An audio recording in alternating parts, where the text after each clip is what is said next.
ഒരു വരിയിൽ 50 കുട്ടികൾ നിൽക്കുന്നു. മുന്നിൽ നിന്ന് എണ്ണുമ്പോൾ രാഹുൽ 16ാമതാണ്, പിന്നിൽ നിന്ന് എണ്ണുമ്പോൾ ഫാത്തിമ 38ാമതാണ്. ഇവർക്കിടയിൽ എത്ര കുട്ടികളുണ്ട്? ഒരു വരിയിൽ 50 കുട്ടികൾ നിൽക്കുകയാണ്. ഇതാണ് വരി എന്ന് സങ്കല്പിക്കുക. ഈ വരിയുടെ മുൻഭാഗം ഇത്, പിൻഭാഗം ഇത്.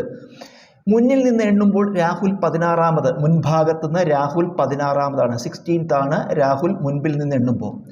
പിന്നിൽ നിന്ന് എണ്ണുമ്പോൾ ഫാത്തിമ 38ാമതാണ്. പിന്നിൽ നിന്ന് എണ്ണുമ്പോൾ ഫാത്തിമ 38ാമത് പറയുമ്പോൾ ഇത് കടന്നു പോകും. കാരണം ഇതിന് മുമ്പാണ് 38 എങ്കിൽ ആ ഭാഗത്ത് 38ഉം ഇവിടെ ഒരു 16ഉം കൂട്ടുമ്പോൾ 38ഉം 16ഉം കൂട്ടിയാൽ 54 എന്ന് വരും.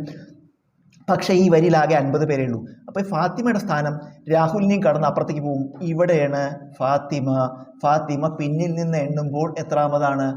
38ാമതാണ്. ചോദ്യം എന്താ? ഇവർക്കിടയിൽ എത്ര കുട്ടികൾ? ഈ 2 പേർക്കും ഇടയിൽ എത്ര കുട്ടികളുണ്ടെന്നാണ്. ഇപ്പോൾ രാഹുൽ ഇവിടെ 16ാമതാണെങ്കിൽ ഈ ഭാഗത്ത് രാഹുൽ ഉൾപ്പെടെ ഈ ഭാഗത്ത് 16 പേരുണ്ട്. രാഹുൽ ഉൾപ്പെടെ ഇവിടെ 16 പേര്. അപ്പോൾ ബാക്കി ഈ ഭാഗത്ത് 50 നിന്ന് 16 കുറച്ചാൽ ഈ ഭാഗത്ത് 34 പേരുള്ളത്. ഇവിടെ രാഹുൽ ഉൾപ്പെടെ 16, ഇവിടെ രാഹുൽ ഒഴികെ 34 പേരാണുള്ളത്. ഇവിടെ രാഹുൽ ഒഴികെ 34 പേര് പറയുമ്പോൾ രാഹുലിൻ്റെ സ്ഥാനം ഇവിടുന്ന് എത്രയും? ഇവിടുന്ന് ഇങ്ങോട്ട് രാഹുലിൻ്റെ സ്ഥാനം 35ാമനാവും. അപ്പോൾ രാഹുൽ ഇവിടുന്ന് നോക്കുമ്പോൾ 35ാമത്, ഫാത്തിമ ഇവിടുന്ന് നോക്കുമ്പോൾ 38ാമത്. ഇവർക്കിടയിൽ എത്ര പേരുണ്ട്? 36ാമനും 37ാമനും ഉള്ളത്. രാഹുൽ 35ാമൻ, ഫാത്തിമ 38ാമൻ. ഇവർക്കിടയിൽ 36ാമത്തെ ആളും 37ാമത്തെ ആളും ഉണ്ട്. അതായത് ഇവർക്കിടയിൽ 2 പേരാണ് ഉള്ളത്.